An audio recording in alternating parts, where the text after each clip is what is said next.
그의 말은 부드러우면서도 날이 서 있었다. 듣는 이로 하여금 만약 지금 물러서면 그 뒤에 돌아올 혼란이 더 크리라는 경고처럼 들렸으리라. 근초고 왕은 천천히 일어서며 창문 너머를 바라봤다. 가을 해가 기우는 저 너머에 지평선이 일렁이고 있었다. 한낮의 열기가 차에 가시지 않아 희뿌연 열기가 건물 지붕 위로 아른거렸다. 그 풍경은 적막하고도 섬뜩한 아름다움을 띠고 있었다. 마치 전쟁의 기운을 예감하듯 훈련 중인 병사들의 목소리가 멀리서 갈라진 공기를 타고 들어왔다. 마한에 대한 시비는 이미 수십 년간 계속되지 않았나. 그는 작게 숨을 내쉬며 이어 말했다. 우리가 뒷문을 단단히 잠그지 못한다면 대외 정벌이란 것도 그림의 떡일 뿐이다. 그렇기에 반드시 마한을 치겠다. 왕족들의 얼굴빛이 다시금 얼어붙었다. 싸늘한 기류가 그들 사이를 흘렀다. 폐하, 아직 때가 이릅니다. 백성들의 고충을 생각하셔야 합니다.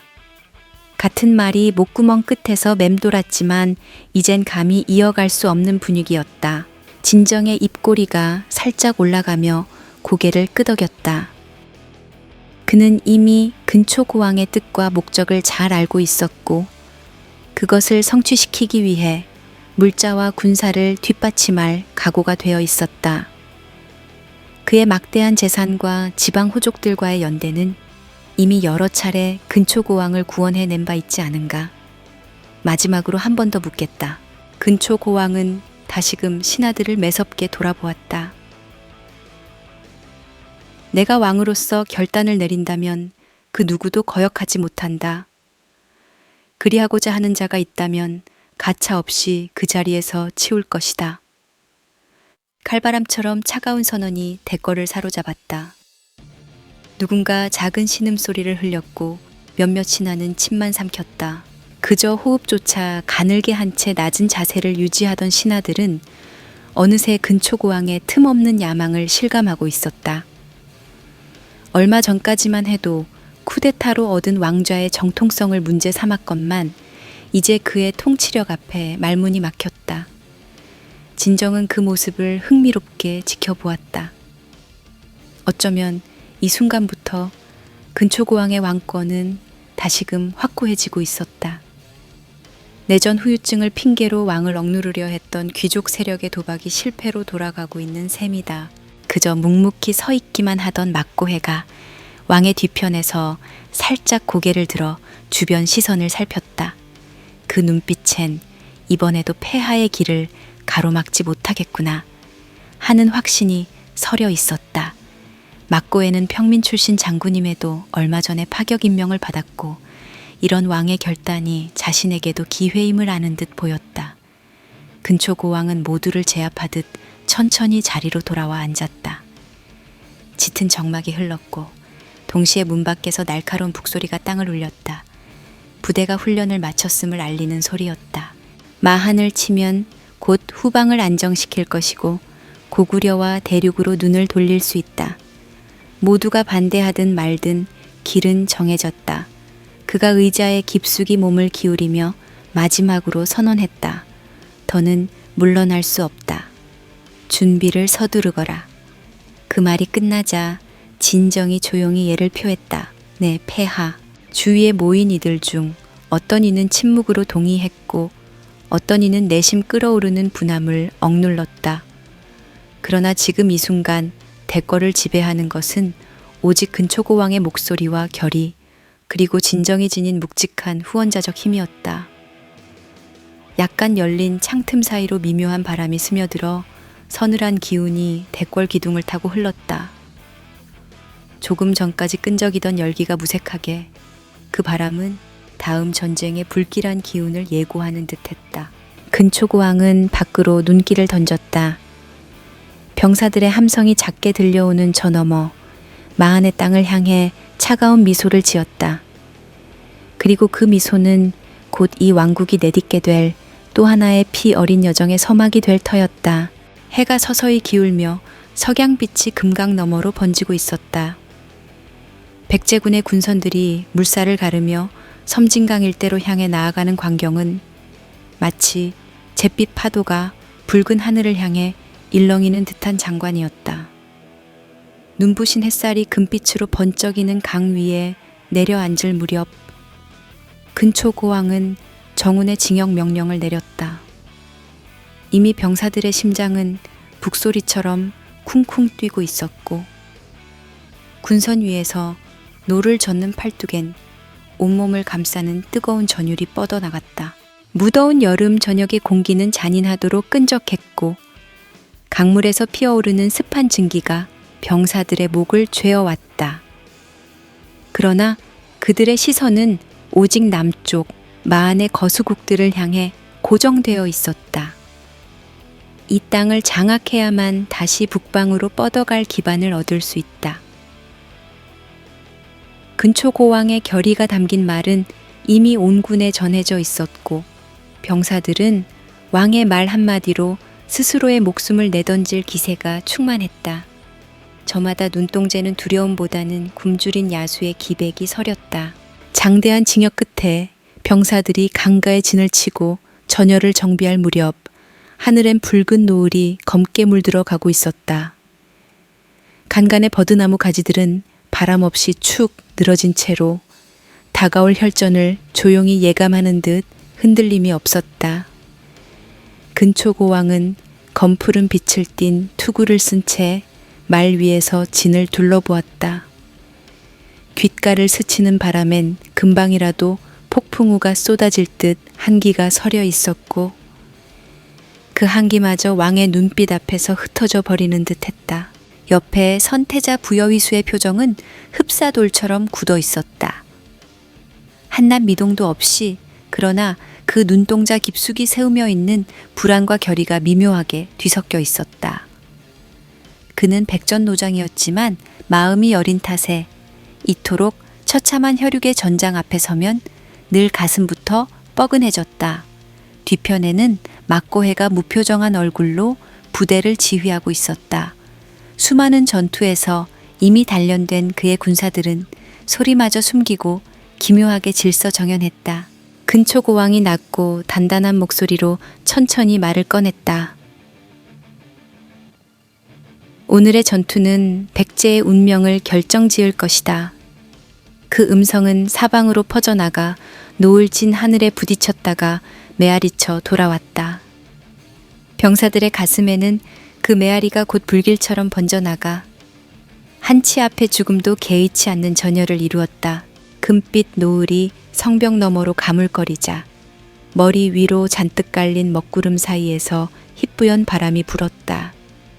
금강을 가르는 물비린내는 수면 위에 둥둥 떠다니는 시체의 피 냄새와 엉켜 곧 전장을 뒤덮는 기괴한 공기를 만들었다. 그 무거운 대기 속에서 근초고왕은 오직 한 줄기 섯을 퍼런 기운처럼 빛났다. 피로 얼룩진 쇠투구가 짐승의 이빨처럼 번뜩였고 그의 칼끝에서는 금빛과 핏빛이 기괴하게 섞여 섬광을 뿜어냈다. 먼저 들려오는 것은 폐부까지 저미는 울음소리 같았다. 부서진 투석기가 땅에 나뒹굴고 마한의 병사들은 높다란 성벽 위에서 끓는 기름을 부어댔다. 마치 무언가를 살아있는 채로 태워 없애려는 듯 잔인한 불길이 번져나갔다. 그때마다 수증기와 검은 연기가 서로 뒤얽혀 흐릿하게 올라왔고 성문 앞에 모여든 시체 더미는 점점 높아졌다. 그러나 근초고왕의 시선은 결코 흐트러지지 않았다. 말이 비틀거리며 피 묻은 굴레를 흔들 때마다 왕은 그 위에서 괴이할 정도로 차분한 표정으로 주변을 살폈다. 적병이 아무리 달려들어도 왕 앞에 선 이들은 아수라 같은 비명과 함께 무너져 내렸다. 그가 휘두르는 칼날에 부딪힌 육신은 갈기갈기 찢겼고 뜨거운 혈액이 공중에서 어지럽게 흩날렸다. 한쪽 어깨가 잘려나간 적병의 몸통이 등 뒤로 굴러떨어질 때 근초고왕은 헛된 연민 대신 짐승 같은 포효를 내질렀다. 백제를 위하여, 그 한마디는 무너져가던 아군의 심장에 불을 다시 지폈다. 병사들은 비명을 억지로 삼키고 죽음에 대한 공포를 분노로 바꾸며 돌진했다. 성벽에서 떨어진 불화살이 갑옷을 녹이듯 타 들어가도 그들은 오로지 왕의 뒤를 쫓았다. 선두에 선 근초고왕은 전진하며 또 다른 적의 머리를 내려쳤다. 머리가 잘린 단면에서 솟구친 붉은 피가 왕의 투구와 칼날 위로 새빨간 비단처럼 흘러내렸다. 두터운 연기가 코를 찌르고 시야를 붉은 안개처럼 가려왔지만 왕의 움직임은 흔들림이 없었다. 곁에서 아군의 말이 화살에 관통당해 울부짖으며 쓰러지자 그는 거대한 그림자처럼 말을 박차고 뛰어내렸다. 마치 적들의 중앙에 떨어진 화염 덩어리처럼 땅에 닿는 순간부터 다시 칼을 휘둘러 주변을 쓸어버렸다. 차가운 강철이 적의 갈비뼈를 꿰뚫을 때 갈라지는 뼈소리와 피비린내가 뒤범벅이 되어 머릿속에 진동했다.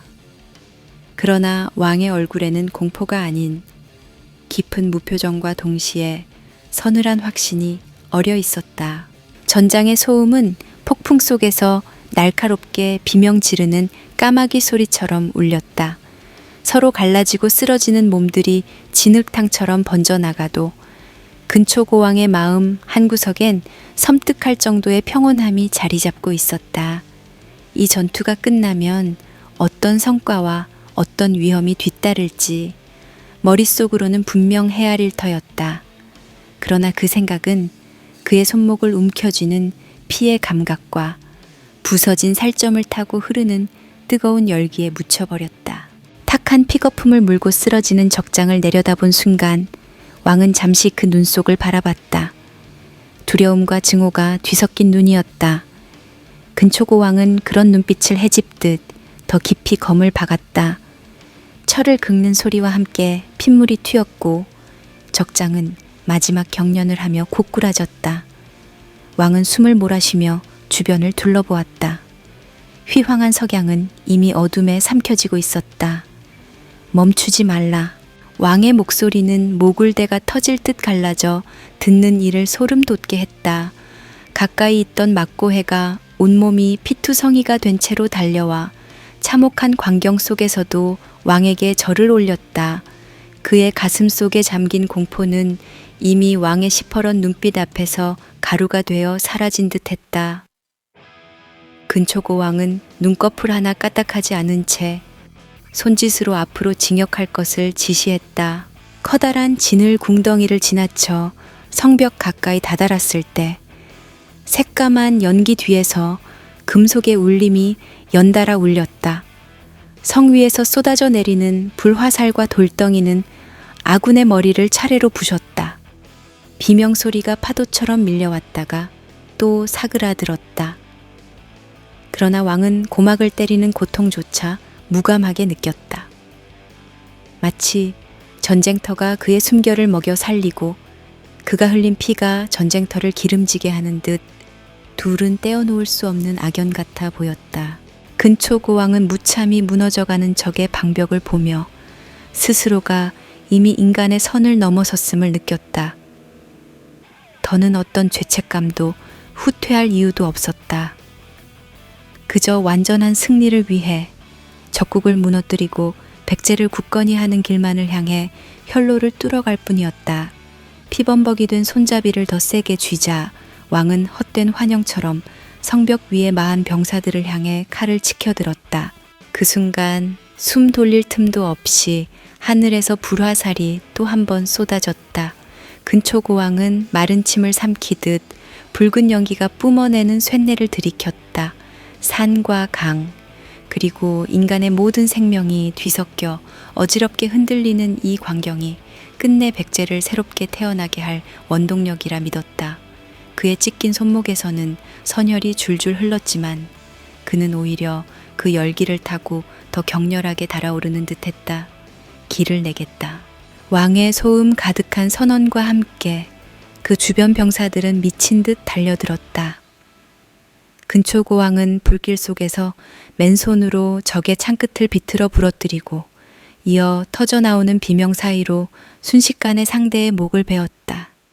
거친 숨소리와 함께 떨어지는 피가 그의 옷을 더없이 붉게 물들이자 맹수가 먹잇감을 해치우는 것 같은 리듬감마저 느껴졌다. 그렇게 전장은 어느 순간부터 인간의 감정이나 윤리 따위를 용납하지 않는 시궁창으로 변모해 있었다. 그리고 그 중심, 가장 뜨겁고 잔혹한 불길 한가운데에는 근초고왕이 서 있었다. 그는 신음과 울부짖음이 넘쳐나는 혼돈 속에서도 오직 한 가지 믿음만을 품고 있었다. 백제를 다시 강대하게 만들 것이다. 피와 불 속에서 그의 맹세는 더 단단하고 더 잔혹하게 타올랐다. 차가운 바람이 두렵게 울어대는 검은 하늘 아래 근초고왕은 기어이 성벽의 문을 열어 젖히려 하듯 온 힘을 다해 진군을 멈추지 않았다. 뒤이어 달리는 병사들의 함성이 전장 전체를 뒤덮었고 성벽 위에서 쏟아지는 마한의 마지막 저항 또한 점차 흔들리고 있었다. 피로 물든 그 모든 광경이 오늘 밤이 역사를 바꿀 순간임을 오롯이 증명하고 있었다. 성문의 방어가 탄탄한 만큼 막고해는 이미 성 뒤편을 노리고 있었다. 어둠이 깔리기 시작하는 성벽 뒤편, 적의 눈이 미치지 않는 곳에서 그의 부대가 조용히 성벽을 탔다. 숨소리조차 내지 않으려 애쓰는 병사들의 긴장된 표정은 빛 한 줌마저 삼킬 듯했다.